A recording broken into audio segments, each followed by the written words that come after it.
So you've got an amazing idea, you're ready to start your business, but you're being held up by choosing a name. Should you use your name and create your personal brand, or should you choose another name and create a business brand? Stick around and watch the rest of the video, and hopefully I can help you make that decision. Look, I know it's stressful. Picking a name is, you want it to be perfect. You have just the perfect name and it just says what you do, and people are like, I want that. I want to work with them. But honestly, it doesn't really work that way. So you know Google and Facebook because they're Google and Facebook, because of what they do, the service, the technology.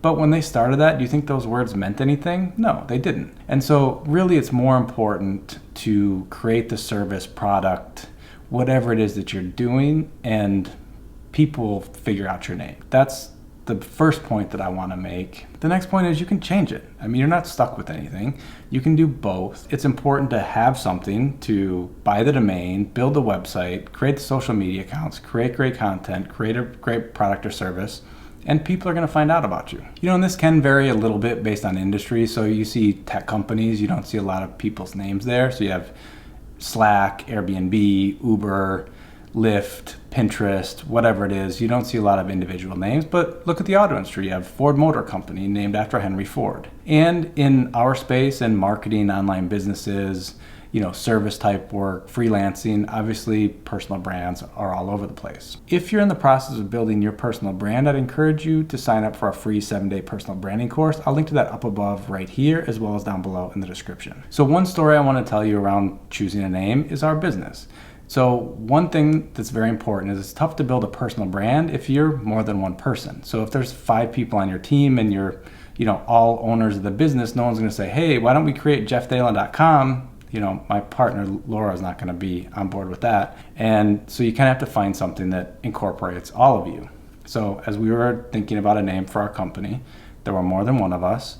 And what do? We're not super creative. So we looked at, well, what if we put together our last names? It's like law firms do that, you know, consulting firms do that, all types of companies, you know, do something similar. And not our whole names, but looked at my last name is Thalen and hers is Figueroa. What if we just take the first 3 letters of both? We have the Fig, and it's not just the 2 of us. We're like, well, the Fig Co, the Fig and Co. That kind of works, and it's short, and it's available as far as the domain and the social media accounts. Done, let's do it. On to the next thing. Let's build a business. There's a bunch of issues with our name. So when people write us emails, write comments on social media, a lot of times they put Figco. They just leave my last name out of it. Apparently I'm the silent partner and don't do any work. But whatever. I mean, things like that happen, but people in general understand it. And what we're finding now, and if you watched our video from last week on why you should build why build your personal brand, you know, I was talking about how we have a company name now, and then we're kind of going back and building our personal brands. I've been busy with a day job for a while now, so I haven't been able to do it as much, but Laura, my business partner, has been doing a lot to grow her personal brand. Just one small thing that we did is on our Spanish videos, we started putting her Instagram account. And what happened? People started following her on Instagram. They watch one of our YouTube videos or a webinar we're doing, and they take a picture of it and tag her on Instagram.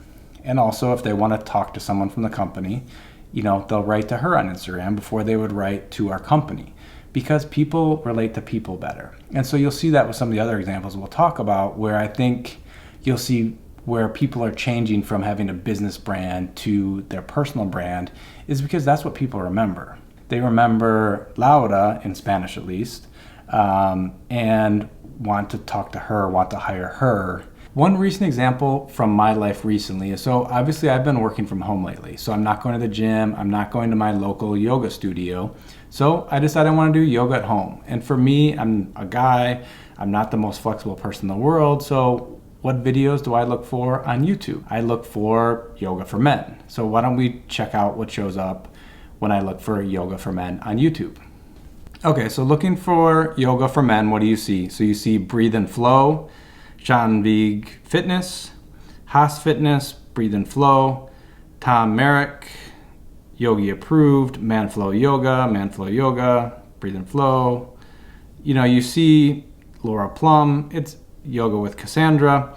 So I mean, what you see here is kind of 50-50, I guess. So with something like the fitness space, you could use your name. You could say yoga with Jeff, or you can basically, you have all the flexibility you want to have a business name, put your name and what you do together, or just use your name and build a personal brand. What are some of the advantages and disadvantages?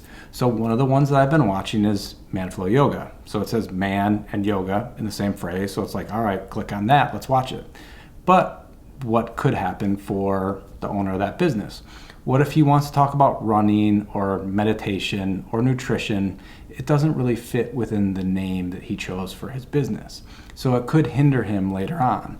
Where if it's just someone's name, then you can talk about whatever you want. It's your name. You're allowed to have a personality and opinions and share all those on your channel. So I guess that's one thing to kind of keep in mind is, what is your niche? And choose a name that incorporates all the things within the niche or the type of content or type of business that you have. You don't want to choose something too focused where 6 months in, you're doing stuff outside of that and you're like, shoot, my name doesn't really work anymore. What do I do now? So now I want to go through a couple examples from our niche, which is kind of marketing online business, where 2 YouTube channels that I follow changed their name from a business name to a personal brand.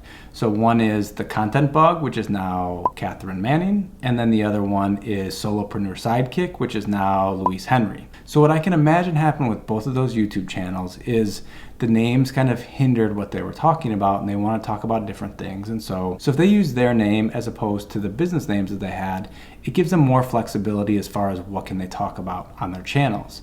And also what happens a lot of times is people get to know and care more about the person's name than the company's name. It's happening a little bit with Laura, my business partner, and you'll see that more in some of the examples we're going to talk about in a second. But realizing, hey, I want to expand my niche, and people recognize my name more than the company name that I chose. Moving on to other examples in our niche would be Smart Passive Income. So you can go to the website and you'll see now Smart Passive Income is abbreviated to SPI. If you go to YouTube, Instagram, or Twitter, you're not going to find Smart Passive Income. You're only going to find Pat Flynn. Again, if you look at their website, you'll see Pat Flynn and the rest of his team is what you see right there on the homepage, and you don't see plastered across the front Smart Passive Income. So you see with Smart Passive Income, the same thing where one, people might think of Pat Flynn more than Smart Passive Income.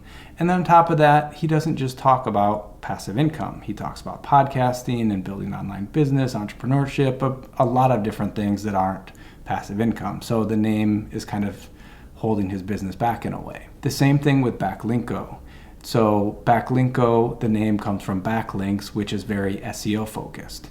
But Brian Dean, the founder of Backlinko, is expanding his content a little bit. He's talking about YouTube and other things now. And so if you look at his Twitter, you'll see it's at Backlinko, but the name is Brian Dean. If you look for them on YouTube, you'll see Brian Dean and not Backlinko. And again, so that's an example of having a business name, realizing that you've expanded beyond what your name that you chose was kind of focused on a niche, and you're doing stuff outside of it now. So shoot, maybe I should use my personal brand now. So I think it's one of those things where obviously anything works. We have a business name and we're building out our personal brands. So I would say on the margin, go with the personal brand. It gives you more flexibility. You can completely change your mind, talk about something else, and you're an individual, you're allowed to do that. If you choose a business name, I would say go with something that's broad enough that incorporates all the stuff that you want to do. So an example, I was watching one of Gary Vee's videos, and he was talking about, look, if his Twitter was The Wine Guy, because that's what he did before, and then he wanted to get into marketing and business and entrepreneurship, it would have been much more difficult than him growing his personal brand in wine and then growing his personal brand in entrepreneurship and marketing. Another example that is still working, but they've totally outgrown their niche is the Tie Bar. So it's a men's clothing company that I love. I have a ton of stuff from there, but it's called the Tie Bar. So you think about ties, maybe pocket squares, things like that, but now they're doing shirts and socks and suits and all sorts of other things. And so, they have one name that's very focused, I would say, and then they want to do stuff outside of it. So they've kind of outgrown the name that they chose. But with the personal brand, it's more acceptable than a business that's kind of outgrown the niche of the name that they chose. So hopefully after going through this and seeing a couple of different examples of business brands and personal brands, kind of a mix of the two in different cases and how things have changed over time for a lot of them, it gives you a little bit better idea for you to say, hey, It's not the end of the world if I choose wrong and I want to change it in the future. That's valid and allowed. And, both can work in most cases. So after going through this, what do you think? Are you going to create a personal brand or a business brand? Leave that down below in the comment section. Hopefully from watching this video, you realize, look, it's not the end of the world if I choose one and want to change it later, but at least you have some examples of what other people have done in different niches that'll hopefully help you make that decision. But don't spend too much time on it. Go with your gut, pick a name, get everything up and running, and build an amazing business. If you're in the process of building your personal brand and you want a little bit of help, I'd encourage you to sign up for our free 7-day personal branding course. I'll link to that up above right here. Also, we have a playlist for personal branding. I'll link to that down below here. Hope to see you in the next video. Bye-bye.